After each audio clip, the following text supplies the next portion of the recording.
tahan.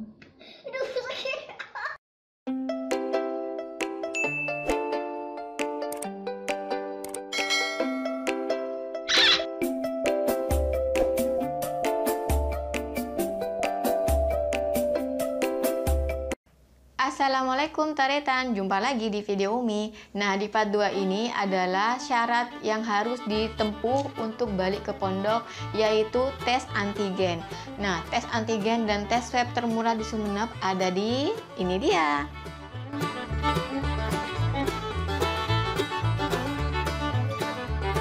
Pada saat Umi menerima info dari pondok yang menyatakan bahwa harus tes antigen atau swab, Umi langsung searching nih ke teman-teman Umi, termasuk di secara online. Umi pengen tahu apa itu tes antigen, apa itu tes swab, atau tes PCR. Ternyata tes antigen itu sama halnya seperti tes swab, cuma dia itu lebih cepat dalam hasilnya. Kalau tes swab itu hasilnya bisa dapat di 3 hari atau 4 hari, bahkan seminggu kemudian. Kalau tes antigen, dia itu bakalan langsung kelihatan di beberapa menit kemudian. Ayo, dimarahin nanti, ayo pulang. Enggak. Nah, di sini karena Umi tidak tahu nih berapa biaya yang harus dikeluarkan untuk tes antigen di Sumeneb ini. Jadi Umi mencoba mencari info-info di grup teman-teman alumni SMA Umi. Karena teman-teman alumni SMA Umi kan sudah ada tuh yang berpengalaman tes antigen, tes swab, tes PCR, dan apapun itu. Jadi Umi akhirnya sharing-sharing nih dan tanya-tanya berapa sih untuk biaya untuk tes antigen per orangnya di Sumeneb ini. Dan rata-rata di sini di Sumeneb itu membutuhkan kurang lebih 250.000 per anak untuk tes antigen.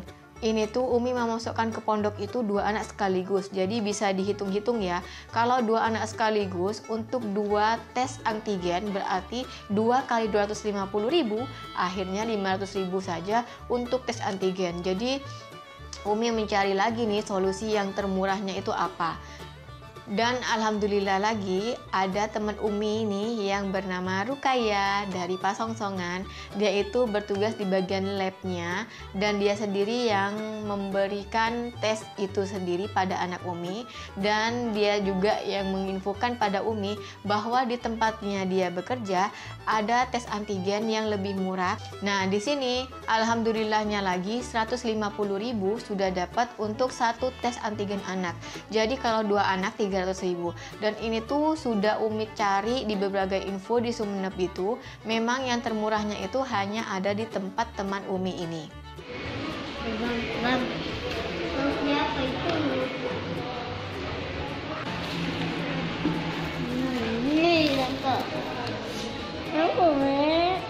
Jadi gak ada salahnya lagi nih kalau Umi langsung memutuskan untuk di tempat teman Umi ini. Nah, perjalanan untuk menuju tempat teman Umi ini tuh membutuhkan kurang lebih 45 sampai 50 menitan. Itu tuh kalau normal-normal saja. Tapi kalau memang kondisinya itu sedikit agak macet atau agak rame, itu tuh bisa menghabiskan waktu 1 jam.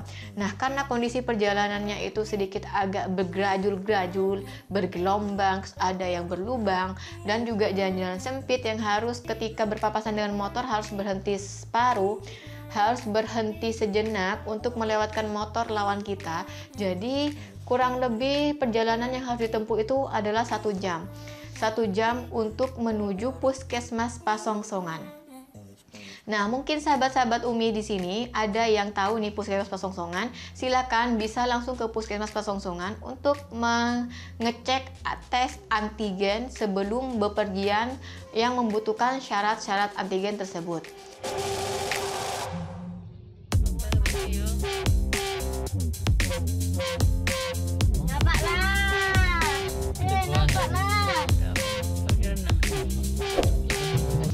Alhamdulillahnya lagi di sini karena itu puskesmas, jadi Umi bisa sekalian nih untuk minta surat kesehatan.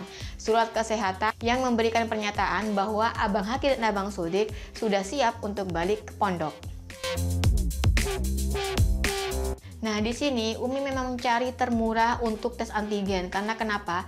Karena untuk kebutuhan anak pondok itu Bun, gak hanya batas tes antigen saja ya Bun, tapi banyak keperluan yang harus dikeluarkan lagi. Selain itu biaya pondok, biaya kesehatan, dan juga biaya sekolah nantinya. Dan perlu digarisbawahi lagi Bun, yang bakal Umi selalu ingatkan, untuk kebutuhan pondok, semurah-murahnya biaya pondok, itu tuh bakalan lebih mahal daripada kita menyekolahkan anak di sekolah manapun, baik itu sekolah swasta atau apapun itu. Ya, menurut Umi memang sedikit agak lebih membengkak ketika kita memasukkan anak ke pondok nantinya.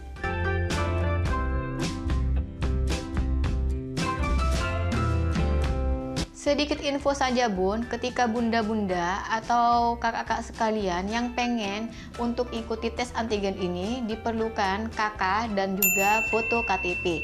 Jadi kalau bunda-bunda pengen untuk tes antigen atau ada saudara-saudara yang membutuhkan tes antigen, silakan bawa KK dan juga KTP.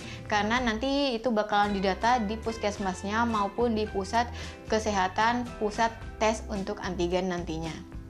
Dan juga nih bakalan ada yang bertanya nih seperti Umi, bagaimana kalau anak kita itu pilek atau panas atau batuk-batuk. Dan Umi juga sudah bertanya dan konsul pada teman Umi sendiri, yaitu teman Umi Rukaya itu, walaupun bunda, kakak, teman-teman atau adik-adik sekalian mau tes untuk antigen ini, ketika dalam kondisi terburuk Bun, hasilnya itu tetap bakalan negatif asalkan tidak ada virus COVID yang masuk ke dalam tubuh kita. Jadi aman-aman saja ya. Karena pada saat tes antigen, Abang Haki itu sedikit agak pilek.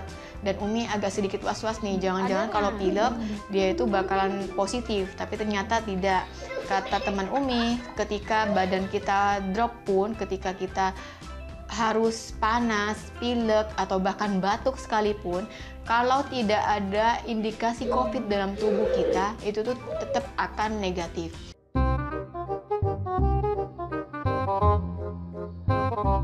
Enggak kan? Enggak takut dibutuhin. Oh iya. Takut iya. Makasih aja. Itu kan sama suratnya nanti ya? Iya, ini tak buatkan surat. Dan syarat untuk mendapatkan kartu sehat, jangan lupa bunda-bunda wajib membawa 3 foto anak yang berwarna ukuran 4x6 atau 2x3 ya Bun. Karena pengalaman Umi kemarin nih, Umi tuh gak tahu kalau harus ada foto, dan teman Umi pun juga lupa. Dikiranya Umi tuh tahu bahwa syarat-syarat untuk mendapatkan kartu sehat itu harus menggunakan foto. Jadi di situ Umi langsung bingung, loh harus menggunakan foto ya Bu? Iya harus menggunakan foto, karena fotonya nanti bakalan distempel yang membuktikan bahwa surat kesehatan tersebut adalah asli dari pusat kesehatan. Nah di situ tuh Umi langsung bingung gimana ya caranya. Dan dari tenaga kesehatan tersebut Umi mendapatkan info bahwa cetak foto itu ada di dekat pasar Pasongsongan, dekatnya Bank BRI. Jadi Umi langsung tuh cus ke sana. Dan sebelum ke tempat itu Umi langsung foto tuh Abang Haki dan Abang Sodik di puskesmasnya. Jadi sebelum balik Umi foto dulu, bang foto dulu bang.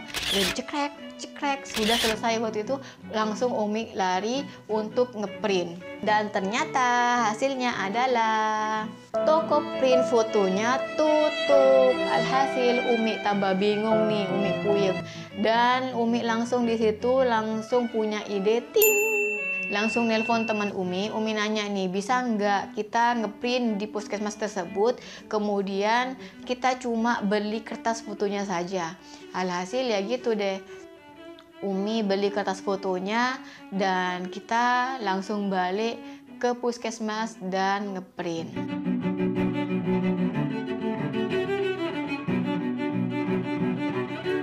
Dan hebohnya lagi ternyata teman Umi itu di sana nggak tahu bagaimana cara menyeting foto sesuai ukuran yang ditentukan. Alhasil Abilah yang menyeting semuanya di laptop.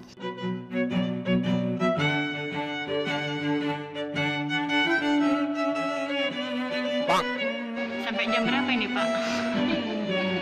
Ini waktunya pulang sudah Bu. Oh, ya. Mister kayaknya. Dan ini dia surat-surat yang harus dipenuhi untuk masuk ke pondok di era COVID 2021 ini. Alhamdulillah sudah selesai semuanya nih, tes antigen, surat kesehatan, dan juga foto-foto yang semuanya kayak drama gitu. agak capek, agak lelah, ya begitulah ya perjuangan orang tua untuk memondokkan anak di era COVID ini.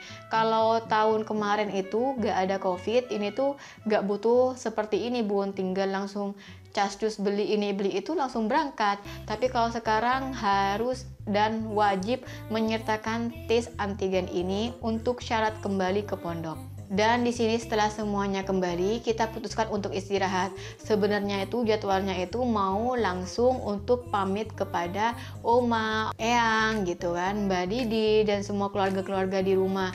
Tapi kayaknya nggak nutut karena itu harus warawiri mencari dan untuk ngeprint si fotonya tadi. Dan di malam harinya kita lanjut untuk pamit ke orang tua. Nah, di sini Umi itu membeli makanan untuk selamatan, sekedar selamatan gitu. Jadi karena di sini tuh ada Abang Haki dan Abang Sudik, dan juga di era COVID ini kayak gini tuh, dan juga harus ada kepasrahan ekstra karena surat-surat itu. Jadi Umi putuskan untuk membeli sejumlah makanan sekedar untuk selamatan aja, selamatan kecil-kecilan untuk Abang Haki dan Abang Sudik balik pondok. Dan itu Umi bagikan pada teman-teman terdekat Abang Haki dan Abang Sudik dan juga keluarga terdekat saja. Keluarga terdekat ya hanya orang tua saja lah gitu, nggak lebih dari itu.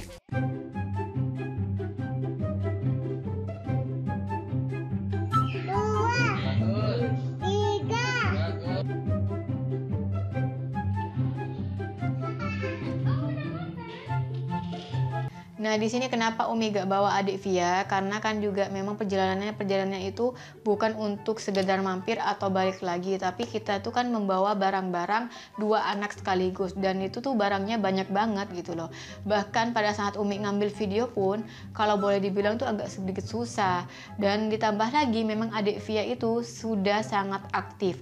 Jadi kalau boleh dibilang selama perjalanan itu pasti akan ada aja keriuhan yang terjadi ketika Umi bawa adik Via.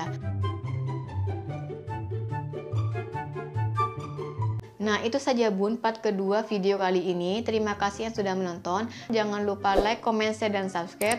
Dan tentunya tetap ya Bun, kalau ada pertanyaan seputar tentang pondok ataupun apapun itu, silakan ditulis di kolom komentar ya Bun. Sekian saja video dari Umi, semoga bermanfaat. Wassalamualaikum warahmatullahi wabarakatuh.